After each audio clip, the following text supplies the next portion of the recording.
Hey everyone, I am back this week. My name is Erin Gifford. I have been a graphic designer for over 15 years. And if you've been following me at all on YouTube or on my blog, you will know that I focus or specialize in creating Adobe Illustrator and Adobe Photoshop tutorials. And this week I'm taking a little break from the design software tutorials, and I have some important information though. I'm going to put this together as a video, but it's going to be kind of it might be easier for you to follow the text version of it versus the video.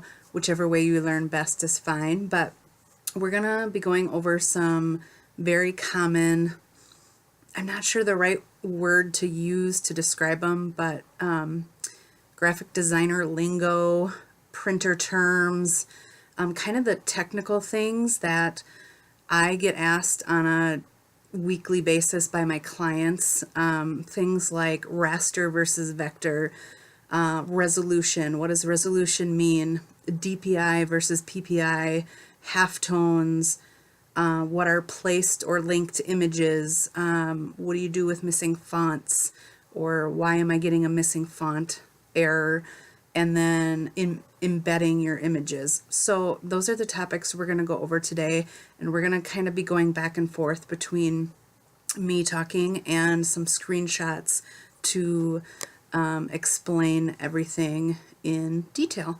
So I hope you find this useful, and make sure to subscribe and share if you do find it useful or know someone else who might need to use it. And let's get started. First on the list is trying to explain raster art versus vector art. And today I'm going to use this example of this cute little character that I found online, clip art character. And I am the type of person that understands better visually. So I'm just going to go ahead and show you. When you look at the screen, on the left is vector art, and on the right is raster art, which on your screen at this view you wouldn't be able to tell the difference. So I'm going to show you how to tell the difference. So if we zoom into our vector artwork on the left, let's just zoom in on this chunk of hair. You can see that as far as I zoom in, the lines stay nice, crisp, and clean. And that is your first sign that you are dealing with vector art. The second way to tell is if you're an illustrator, you do a Control Y, which is a outline of your artwork. You can see that every piece of art is outlined and it has corresponding points. Vector art uses mathematical equations. So you can see that I can click on each of these pieces and there are different points to it. So I'm going to go out of the wire view, and now we are going to zoom in on the raster version, which is on the right hand side. And as you can see, the more I zoom in, the more distorted and pixelated, as I like to call it, the image becomes. You can see that the raster version is made up of pixels. And if I do a wireframe, Control Y, nothing shows up because there's no points, there's no lines to click on. It's made out of pixels. So it's made up of little squares of color information. So raster artwork is not able to be scaled up or down. It has to be a certain resolution, which we will be going over next, in order for it to print clearly. So raster images are used in anything that's viewed on your screen. So social media images, website images, what else is viewed on your screen? Email. If you're going to email, do an email campaign, you would want raster versus vector. And vector, on the other hand, is what you would use for anything print design. Let's just get back over to our vector.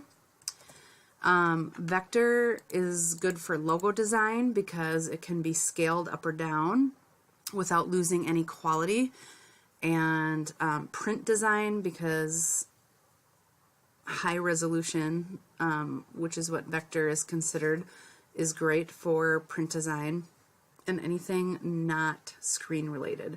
If you want to be able to edit point by point, you want Vector.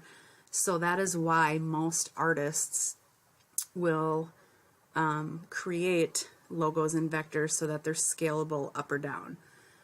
And on the flip side, if you're a vendor or a client and your artist requests Vector, they want Vector so that they can scale it up and down and they can edit it very easily. So Vector formats are normally PDF, .ai, which is Illustrator, or .eps, and raster image formats are generally JPEG, PNG, or PSD, which is Photoshop format. So I hope that that helps clear up Vector versus raster. And now let's move on to resolution. Next, we are going to talk about resolution, which is one of the most common emails that I have to send back to my clients when they send me project details, because they will send me all the copy or text for, let's say, a flyer or a trifold brochure, or even like a tabletop banner, and they will send me, along with the copy, images that they have saved off their website, which is the most common mistake that my clients make when creating content for their printed artwork, because resolution from a website image is very, very low. And let's just start at the beginning, and I'm going to read off the definition of resolution so we're all on the same page. Resolution refers to the amount of visual detail contained in an image. In printing terms, a higher DPI, meaning dots per inch, means that the printer will place more dots of ink for every inch of artwork. For most artwork, 300 DPI is preferred. Most printers produce excellent output from images set at 300 PPI, which PPI and DPI we will go over later. But, so here's the basic rule of thumb. If you are creating a piece of artwork that is only going to be viewed on screen, meaning website, social media, or email, then the resolution of that image only needs to be 72 DPI, PPI. So when we're talking about websites, that is why when one of my clients tries to save an image from their website and then send it to me to be printed in a brochure, it doesn't work, because a website image has to be low resolution in order to load quickly on the page. But then to transfer that to a printed document, the resolution has to be higher at 300 because they're printing on a press versus viewing on a screen. So there is no way to go from a 72 PPI image from a website and add resolution to 300. You can lower the resolution, but you cannot add resolution.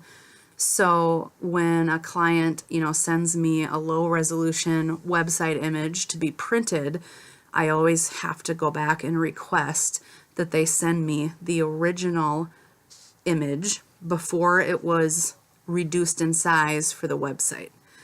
And this is so confusing for clients, but it is absolutely necessary, because if you try to print, I know it's deceiving because it looks great on your screen. If you, let's say you have like a 2-inch by 2-inch image on your website, and you try to print that same image at the same size on a brochure that's 2 inches by 2 inches, it's going to end up printing pixelated and grainy and blurry because it needs to be 300 instead of 72. And that is just my best explanation or way to handle that, is to make sure that you go back as a graphic designer and ask that client for the original high resolution image. So hopefully that has helped clear up how to handle low resolution and high resolution images. Now, next we are going to talk about DPI, dots per inch, versus PPI, pixels per inch. And this is very comparable to raster versus vector. DPI is printed dots per inch because that's how a printing press lays down ink and images, is in dots. It's a tiny series of dots. So when you are working with a printer, you will be talking resolution in the terms of DPI, dots per inch, and that's normally needs to be 300, just as I explained prior.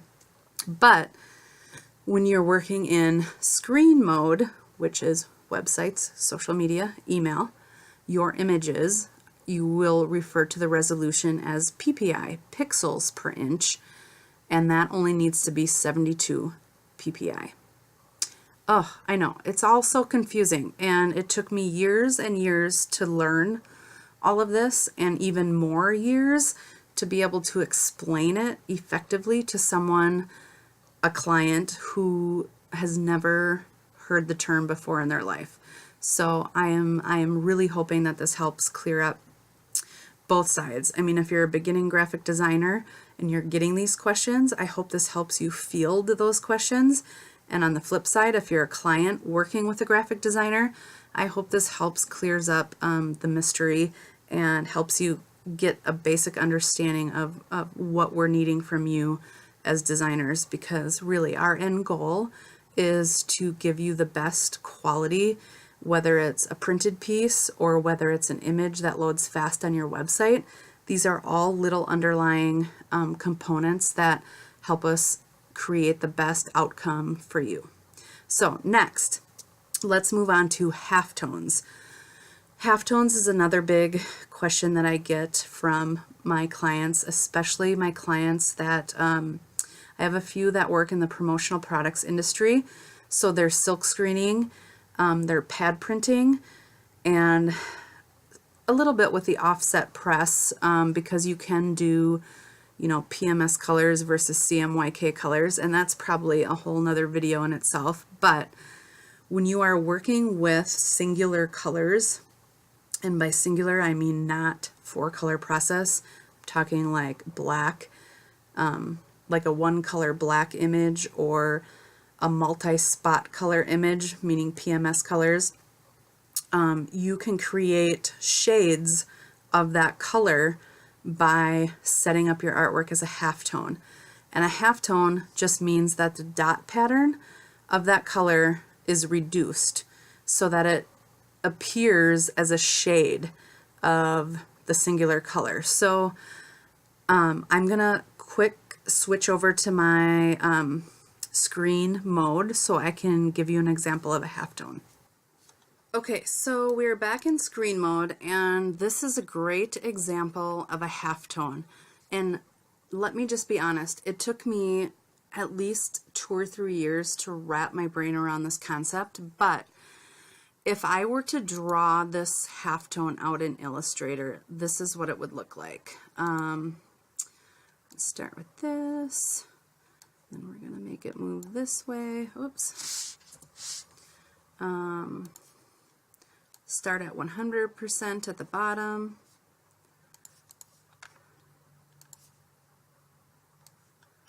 And go to, of course I did that backwards. There we go. Okay, so this is a representation of screen versus print of what this halftone looks like. I can probably bump this up a little bit here. So on the left here is how the printing press lays down the ink pattern when you have a gradation or what is more commonly referred to as a halftone in printed artwork. So it starts with really large dots at the bottom to represent the 100% thickness of the color at the bottom. And then as it gets lighter and lighter and lighter, the dots become smaller and smaller and smaller. So this is what is referred to as a halftone. So if you were limited on a t-shirt design, or even like a newspaper ad where you're limited to one color because they're normally black and white, if you wanted to set apart different parts of your design, because you're only limited to one color, you could use shades of that color to represent different like depth in your design. Instead of 100% solid black throughout your one color newspaper ad, you could add halftones. Like you could make this square solid black, and then you could make an inside square that was 50% black. And all that would mean is that this outside square would be printed solid dot pattern like this bottom portion over here, and then the inside portion, the dots would be further spaced apart, so it would give the appearance of a lighter shade of the one color that you're using. I know, it's so confusing. Hopefully that helps though. Now, on to another common question. Now, on to another common problem question that I run into with designing for my clients is a lot of times they will send me a design, an art file that was created by someone else, and they just want updates. They want me to fill in some text, or they want me to update some photos. And one of the common problems is I go to open up, let's say, the original InDesign file, the original Illustrator file, and I get two common error messages. One, that the placed images or linked images are missing, and or there are fonts missing. And what that means is when you design in Illustrator or InDesign, they're considered page layout programs. So if you insert a photo in there, it links the photo information to wherever that photo is saved on your computer. So let's say you have a folder on your hard drive that is specific to this project, and you do a file place and you place an image into your design. You have to either send that original photo along with your layout design, or Illustrator gives you the option to embed the photo, which makes it part of your design. It no longer reads the photo link info. It doesn't, the only downfall to that is that then whoever's fixing your file or reproducing your file doesn't have that original image to adjust if they need to. So what you always want to do is, if you're designing in InDesign, in order to get rid of the linked or placed image error, you want to package your designs. And it's really easy. It's up in the file menu of InDesign. Go down, it's almost at the bottom, it says package design, and what that does is it pulls all of your images that are included in your design. It pulls all your fonts right off your computer and wraps them up in this cute little package that whoever has to work with this original artwork will have all the files necessary to edit or reproduce or print your original design. So it's genius, and I love Adobe for thinking of that. On the flip side, if you're designing in Illustrator, you have a couple options, and this relates to fonts as well, because I don't know if you know, but if you use a font in any of your designs, it is, originally linking it to the font files that are saved on your computer in your hard drive. So if you send that design to someone else and they try to open it and they don't have that original font file on their computer, it will give them an error and they won't be able to view that font as it should be. It'll default to like Myriad or Arial or something crazy silly blah. So in InDesign, the fix for that as well is to package, because that includes your linked images and your fonts. But in Illustrator, to get rid of that, you can actually package your designs in Illustrator too. It's in the File menu. Go down and hit the Package command. It'll pull all the linked images, it'll pull all the fonts. Or you can export it as a PDF, because a PDF is all-encompassing. It's going to embed your images, it's going to embed your fonts. Or there's 3 options in Illustrator. Again, this is why I use Illustrator. You can outline your fonts in your Illustrator file, because then they're read as vector art versus a font file. And you can embed your images, which is totally easy. It's an option menu under type. Just select your type and hit the Create Outlines option. Then whoever you're sending it to will not get font errors. Granted, they can't edit the text, but they're not going to get font errors. So there are ways around it. Oh, I know we covered a lot today, but like I said, these are the common hang-ups that I get with my clients. So whether you're on the designer end of things or on the client end of things, hopefully this information brings the client-designer relationship even closer together and helps us all have a better day. So again, subscribe if you like this or found it meaningful and want to hear more, and share it if you think you know somebody who might benefit from the information. So thank you for following me, and I love all my subscribers. Ask questions below, shoot me emails. I'm open to anything, and I'm just here to help you. So until next week, have a great week and keep being creative.